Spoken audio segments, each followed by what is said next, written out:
ഇന്ന് നമുക്ക് സദ്യ special cabbage തോരൻ തയ്യാറാക്കിയാലോ? അപ്പോൾ എല്ലാവർക്കും നാനാ ജോയ് വ്ളോഗ്സിലേക്ക് വീണ്ടും സ്വാഗതം. ഞാനിവിടെ ഒരു ക്യാബേജിൻ്റെ പകുതിയാണ് എടുക്കുന്നത്. നമുക്ക് ഈ ക്യാബേജ് വളരെ ചെറുതായി കട്ട് ചെയ്ത് എടുക്കാം.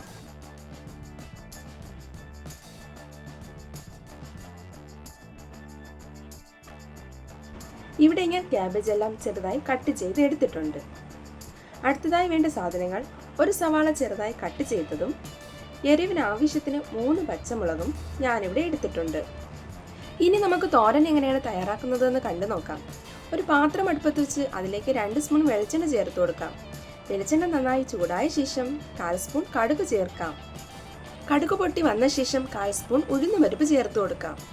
ജസ്റ്റ് ഒന്ന് ഇളക്കി കൊടുക്കാം. ഒരു തണ്ട് കറിവേപ്പില കൂടി ചേർത്ത് കൊടുക്കാം.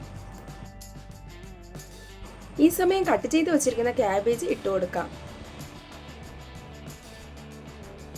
ശേഷം ഒരു സവാള കട്ട് ചെയ്തതും 3 പച്ചമുളകും ആവശ്യത്തിന് ഉപ്പുപൊടിയും 1/4 സ്പൂൺ മഞ്ഞൾപ്പൊടിയും ചേർക്കാം.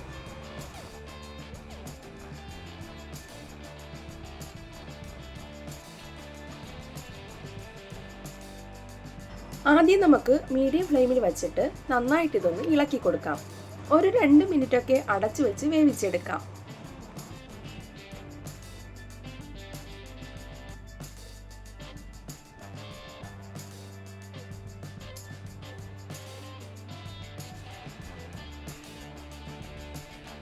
ക്യാബേജ് ഏകദേശം നല്ലപോലെ വെന്ത് വന്നിട്ടുണ്ട്. ഈ സമയം 1/2 കപ്പ് തേങ്ങ ചേർത്ത് കൊടുക്കാം. തേങ്ങയുടെ അളവ് നിങ്ങളുടെ ഇഷ്ടത്തിന് കൂട്ടുകയോ കുറയ്ക്കുകയോ ചെയ്യാം. വീണ്ടും മീഡിയം ഫ്ലെയിമിൽ വച്ചിട്ട് 3-4 മിനിറ്റ് നല്ലതുപോലെ ഇളക്കി കൊടുക്കാം.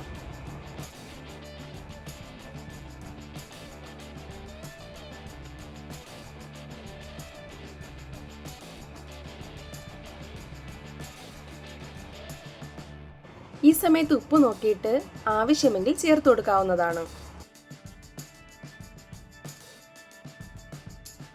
കാണുമ്പോൾ തന്നെ അറിയാം, ഒട്ടും തന്നെ ജലാംശമില്ല, നല്ലതുപോലെ ഡ്രൈ ആയി വന്നിട്ടുണ്ട്. അപ്പോൾ ഇവിടെ സൂപ്പർ ടേസ്റ്റി ആയിട്ടുള്ള ക്യാബേജ് തോരൻ റെഡി ആയിട്ടുണ്ട്. നിങ്ങൾ തീർച്ചയായിട്ടും ഉണ്ടാക്കി നോക്കിയിട്ട് നിങ്ങളുടെ അഭിപ്രായങ്ങൾ കമൻ്റായിട്ട് അറിയിക്കാൻ മറക്കല്ലേ കൂട്ടുകാരെ. വീഡിയോ ഇഷ്ടപ്പെട്ടാൽ ഫാമിലിക്ക് ഫ്രണ്ട്സിനും ഒക്കെ ഷെയർ ചെയ്ത് കൊടുക്കണേ. അപ്പോൾ സബ്സ്ക്രൈബ് ചെയ്ത കൂട്ടുകാർ ചാനലൊന്ന് സബ്സ്ക്രൈബ് ചെയ്യണേ. അപ്പോൾ പുതിയൊരു വീഡിയോയുമായി കാണുന്നതുവരെ എല്ലാ കൂട്ടുകാർക്കും ബൈ. Thanks for watching.